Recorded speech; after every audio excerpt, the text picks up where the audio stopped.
All of our examples so far have involved functions g of x that are monotonic in x, at least over the range of x's of interest.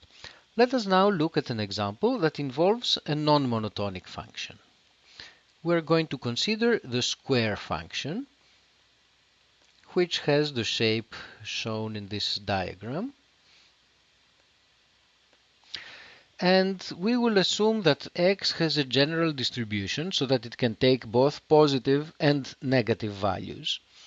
And so over the range of values of x, the function that we're dealing with is decreasing and then increasing, so it is not monotonic. How can we find the distribution of y? As a warm-up, let us look at the discrete case.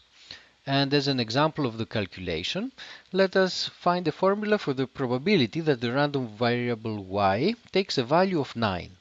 This event can happen in two ways. It can happen if x is equal to 3, but it can also happen if x is equal to negative 3. And these are the two and only two ways that y can take a value of 9. We can generalize this calculation. The probability that the random variable y takes on a specific value, little y, this probability can be found by adding the probabilities of all the different x's that lead to this particular value. Now, for x squared to be equal to little y, we need to have x be equal either to the positive square root of y, or to be equal to the negative square root of y. And this is the general formula for the PMF of the random variable y.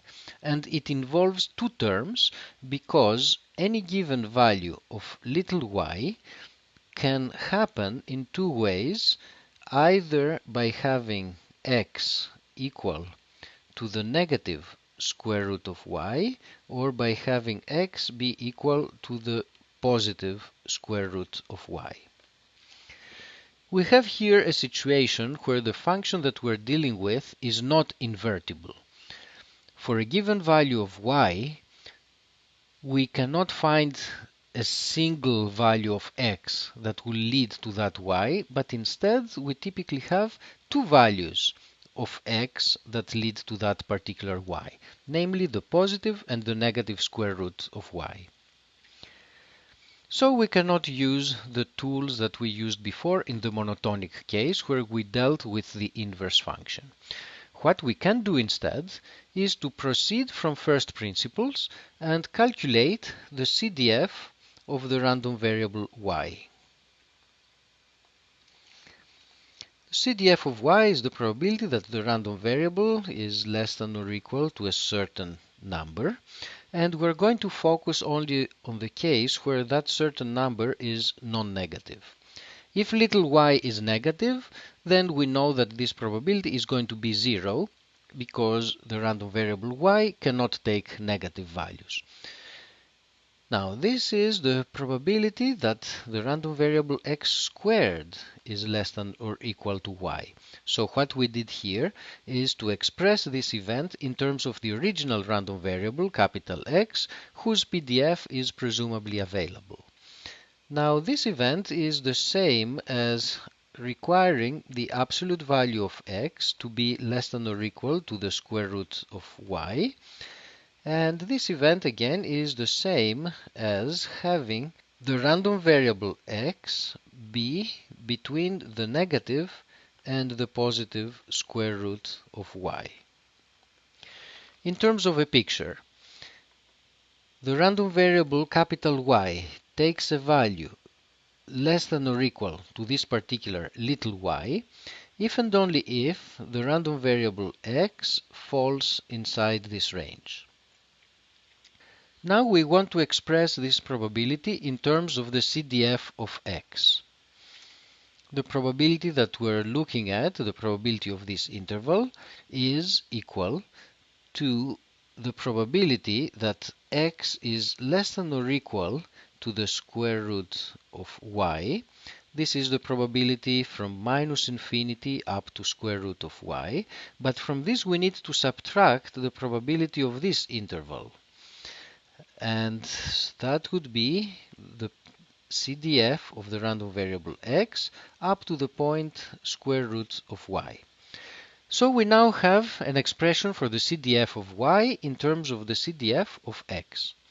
At this point, now we can take derivatives and use the chain rule. The PDF of y is going to be equal to the derivative of this expression. The derivative of the first term by the chain rule is the PDF of x evaluated at the square root of y times the derivative of this argument with respect to y, which is 1 over 2 square root y. And then we need the derivative of the second term. We have a minus sign, then the derivative of the CDF, which is the PDF, evaluated at minus square root of y, and then the derivative of this term with respect to y, which is minus 1 over 2 square root of y.